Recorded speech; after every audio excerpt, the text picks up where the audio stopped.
dalam waktu dekat, tidak lama kita setelah pernyataan dan memasukkan banding ini, kita akan memasukkan memori banding. Tidak kenal dengan dan tidak pernah berkomunikasi baik sebelum, pada saat, ataupun setelah beliau menjabat sebagai menteri kepada orang yang dimaksud melakukan bersama-sama melakukan tindak pidana korupsi tersebut. Ini kami akan resmi memasukkan dokumen pernyataan banding atas putusan Pak Tom Lembong, ya, di mana kita sudah mendengarkan semua pertimbangan-pertimbangan majelis hakim dan tentu secara nalar hukum dan didasarkan pada pembuktian fakta persidangan itu banyak yang tidak sesuai. Untuk itu kita akan mengajukan banding. Ya, banding ini ranahnya masih judek faksi atau masih pemeriksaan fakta, makanya kita akan membantah hal-hal apa saja yang dinyatakan oleh hakim dalam vonis. Apa-apa aja menjadi pertimbangan oleh majelis hakim akan kita bantah dalam memori banding ini. Dan secara resmi kita siang ini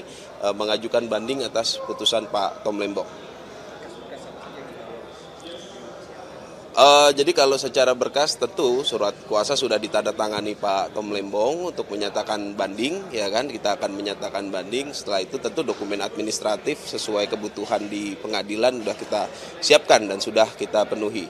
Dalam waktu dekat, tidak lama kita setelah pernyataan dan memasukkan banding ini, kita akan memasukkan memori banding.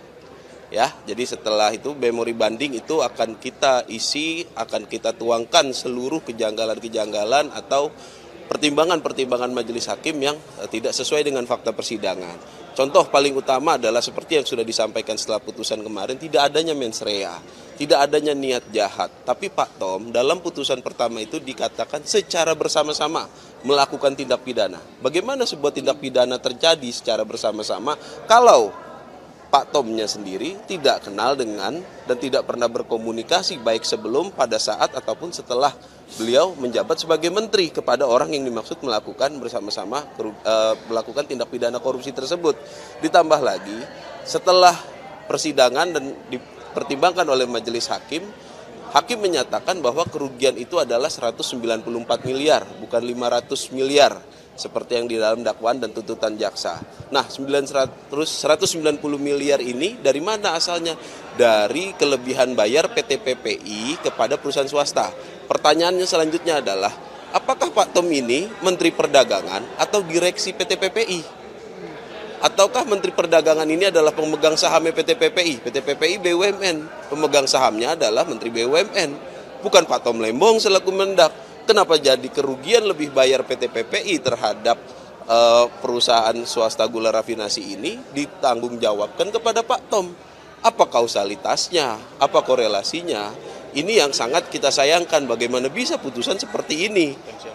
Gitu. Nah, ditambah lagi 194 itu adalah sifatnya potensial loss gitu kan. Nah, itu yang menurut kita itu sangat tidak tepat. Makanya kita menempuh upaya hukum banding ini.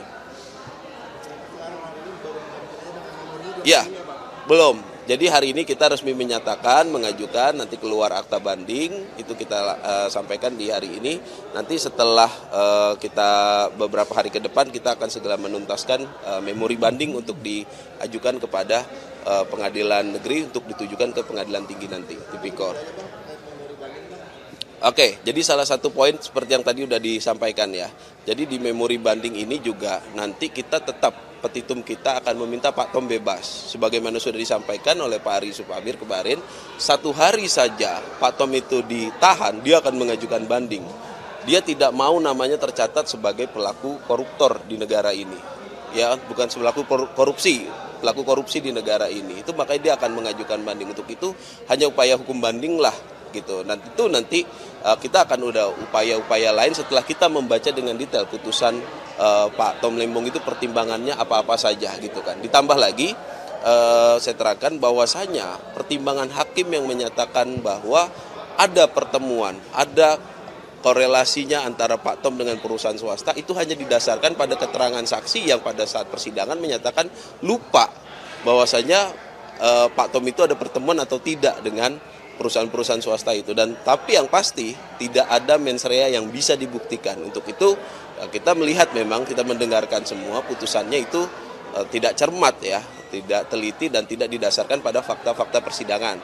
Ditambah lagi tugas menteri itu bukan tugas administratif. Contoh, Pak Tom itu dikatakan melakukan perbuatan melawan hukum karena apa? Tidak melakukan evaluasi, tidak melakukan kontrol. Kan ada kementerian, ada lembaganya, ada dirjen, semua ada tugas dan fungsinya masing-masing. Kalau seorang menteri harus turun ke lapangan juga secara detailnya, nah, apa tugasnya kementerian, lembaga kementerian ini apa kerjanya nanti, kan gitu kan. Untuk itu, ini tentu putusan dengan pertimbangan seperti ini tidak dapat kita terima. Ya, itulah salah satunya kita juga akan mengajukan banding dalam poin memori banding kita nanti. Ada tambahan, Beras? Cukup. Seberapa yakin Bang bandingnya akan diterima nantinya, Bang? Kami yakin pada lembaga banding ini akan diberikan putusan yang adil dengan membebaskan Pak Tom. Kenapa adil itu adalah membebaskan Pak Tom? Karena faktanya tidak ada tindak pidana. Dibaca lagi pasal 2 ayat 1. Itu memperkaya orang lain, itu ada tindakan loh. Ada gerakan, ada niat untuk memperkaya orang.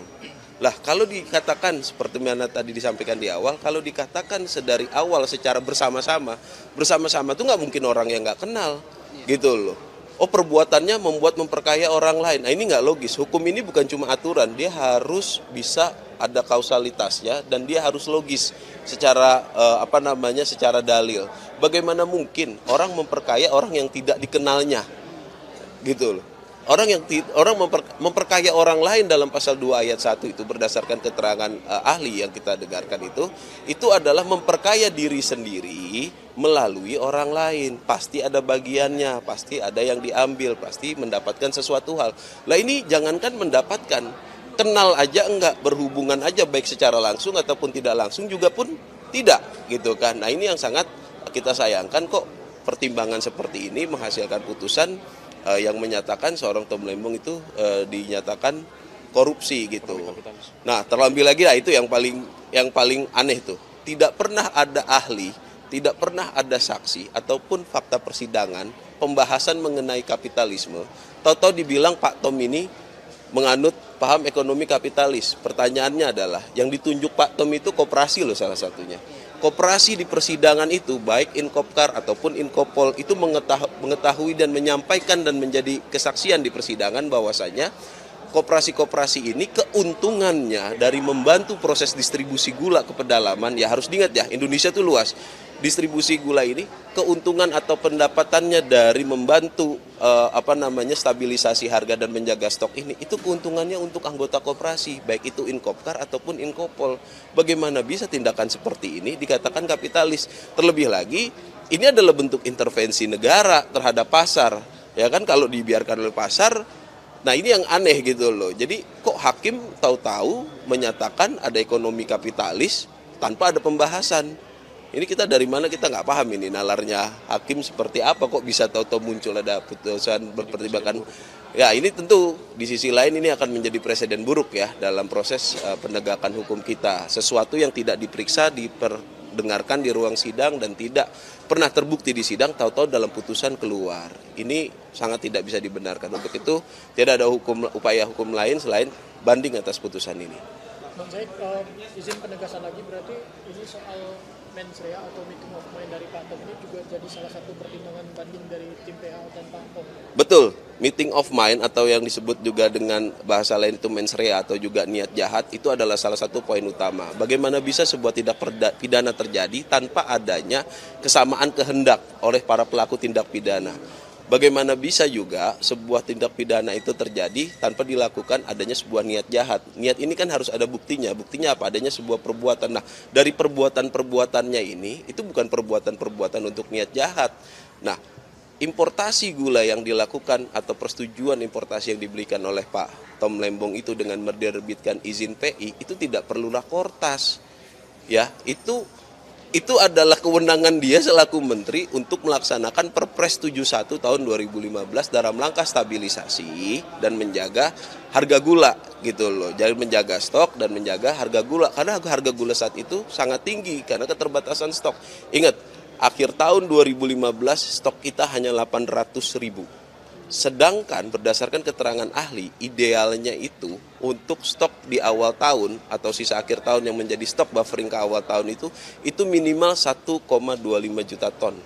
Itu stok minimal untuk harga. Akhirnya apa? Setelah kebijakan Pak Tom diterbitkan, dilaksanakan stok gula, itu 2017 harga mulai melandai, semua akhirnya terlihat karena stoknya ada stok ideal. Gitu. Jadi tidak ada itu kesalahan-kesalahan yang dimaksud itu adalah kesalahan pidana. Kalaupun perbuatan tidak rapat itu adalah kesalahan, ya itu bukan kesalahan pidana, gitu kan? Itu pun kalaupun kesalahan, nah ini kan enggak, karena ada kewenangannya, gitu.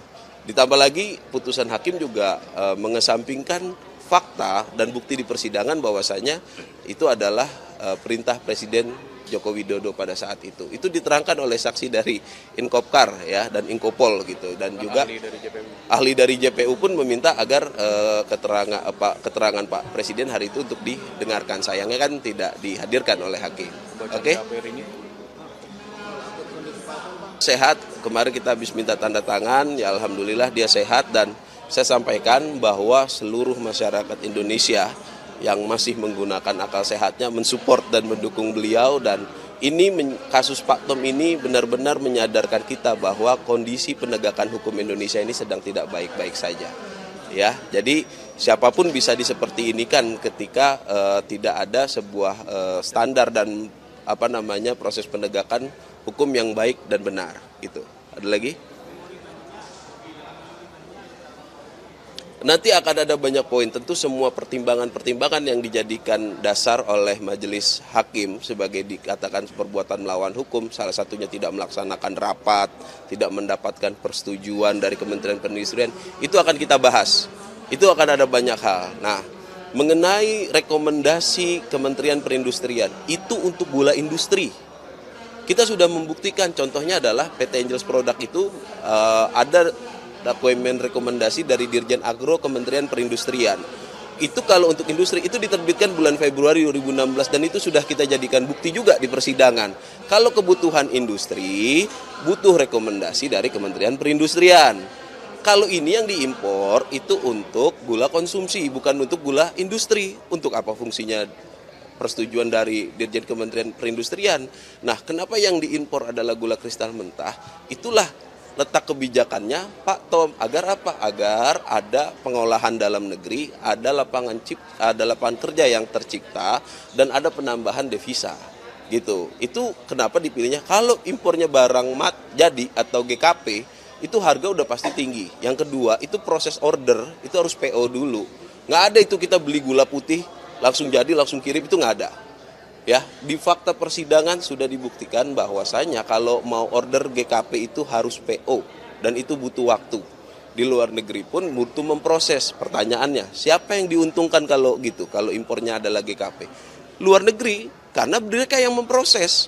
Bukan dalam negeri. Kalau dalam negeri yang memproses, otomatis ada tenaga kerja, ada pajak atas tenaga kerja, ada barang-barang untuk memproses itu yang menimbulkan keuntungan bagi Indonesia. Makanya kita mendatangkan ahli itu bisa membuktikan kurang lebih ada 900 miliar pendapatan atau keuntungan negara yang diterima dengan mengimpor gula kristal mentah.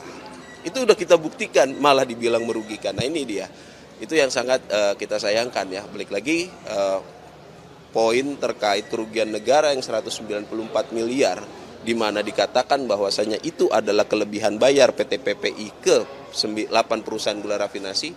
Apa korelasinya dengan Pak Tom?